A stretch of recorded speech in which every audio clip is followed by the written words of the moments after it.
श्री कृष्ण भगवान की जय। ओम श्री परमात्मने नमः। श्रीमद् भगवत गीता के 15वें अध्याय का महात्म्य। श्री महादेव जी कहते हैं, पार्वती अब गीता के 15वें अध्याय का महात्म्य सुनो। गौड़ देश में कृपाण नरसिंह नामक एक राजा थे, जिनकी तलवार की धार से युद्ध में देवता भी परास्त हो जाते थे। उनका बुद्धिमान सेनापति शस्त्र और शास्त्र की कलाओं का भंडार था। उसका नाम था सरभ मेरुंड। उसकी भुजाओं में प्रचंड बल था। एक समय उस पापी ने राजकुमारों सहित महाराज का वध करके स्वयं ही राज्य करने का विचार किया। इस निश्चय के कुछ ही दिनों बाद वह हैजे का शिकार होकर मर गया। थोड़े समय में वह पापात्मा अपने पूर्व कर्म के कारण सिंधु देश में एक तेजस्वी घोड़ा हुआ। उसका पेट सटा हुआ था। घोड़े के लक्षणों का ठीक ठीक ज्ञान रखने वाले किसी वैश्य के पुत्र ने उसे बहुत सा मूल्य देकर उस अश्व को खरीद लिया और यत्न के साथ उसे राजधानी तक ले आया।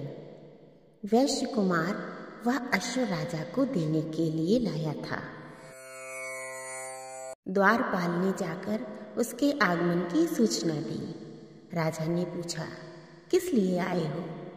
तब उसने स्पष्ट शब्दों में उत्तर दिया, देव, सिंधु देश में एक उत्तम लक्षणों से संपन्न अश्व था, जिसे तीनों लोकों का एक रत्न समझकर मैंने बहुत सा मूल्य देकर खरीद लिया है।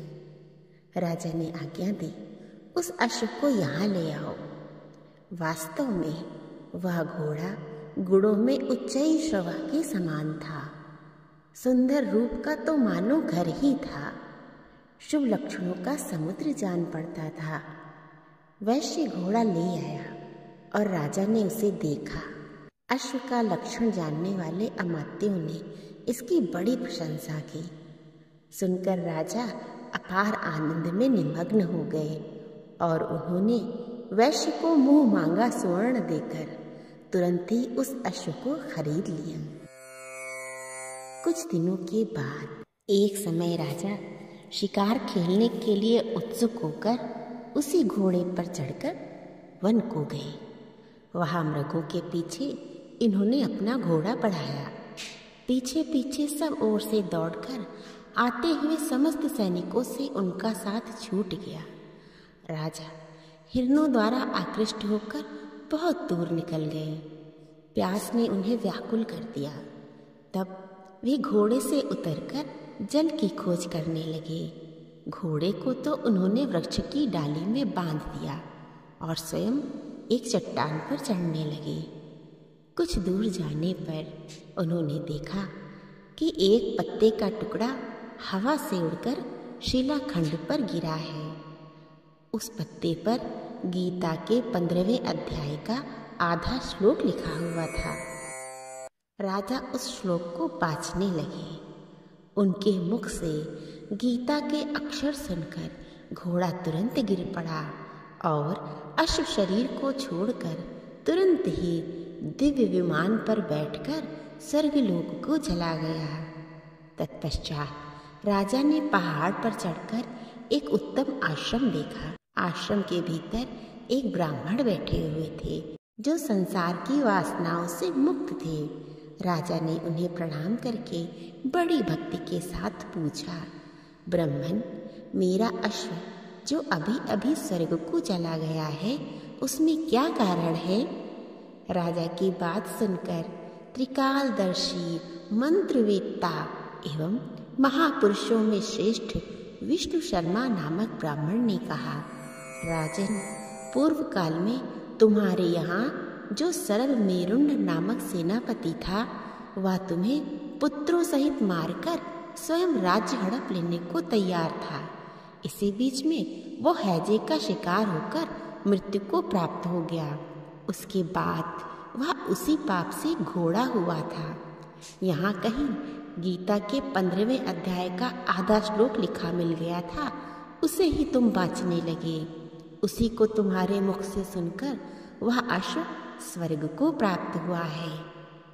तदंतर राजा के पार्श्ववर्ती सैनिक उन्हें ढूंढते हुए वहां आ पहुंचे। उन सबके साथ ब्राह्मण को प्रणाम करके राजा प्रसन्नता पूर्वक वहां से चले और गीता के 15वें अध्याय के श्लोकाक्षरों से अंकित उसी पत्र को बाँच कर प्रसन्न होने लगे। उनके नेत्र हर्ष से खिल उठे थे। घर आकर उन्होंने मंत्रवेत्ता मंत्रियों के साथ अपने पुत्र सिंहबल को राज सिंहासन पर अभिषिक्त किया और स्वयं 15वें अध्याय के जप से विशुद्ध चित्त होकर मोक्ष को प्राप्त कर लिया। प्रेम से बोलिए श्री विष्णु भगवान की जय। ओम श्री परमात्मने नमः। अथ पंचदशो अध्यायः। श्री भगवान उवाच ऊर्ध्वमूलमदः शाखमश्चत्थं प्राहुर्वयम् छन्दांसि यस्य पर्णानि यस्तं वेद स वेदवित् अधश्चोर्ध्वं प्रसितास्तस्य शाखा गुणप्रवृद्धा विषयप्रवालाः अधश्च मूल्यान्यनुसन्ततानि कर्मानुबन्धेन मनुष्यलोके न रूपमस्येह तथोपलभ्यते नान्तो न चार्देन च सम्प्रतिष्ठा अश्वत्थमेनं सविरूढमूलमसङ्गशस्त्रेण दृढेन चित्वा ततः पदं तत्परिमार्गन्तव्यं यस्मिन् गता न निर्वर्तन्ति भूयः तमेव चाद्यं पुरुषं प्रपद्ये यतः प्रवृत्तिं प्रसृता पुराणी। प्रेम से बोलिए श्री विष्णु भगवान की जय।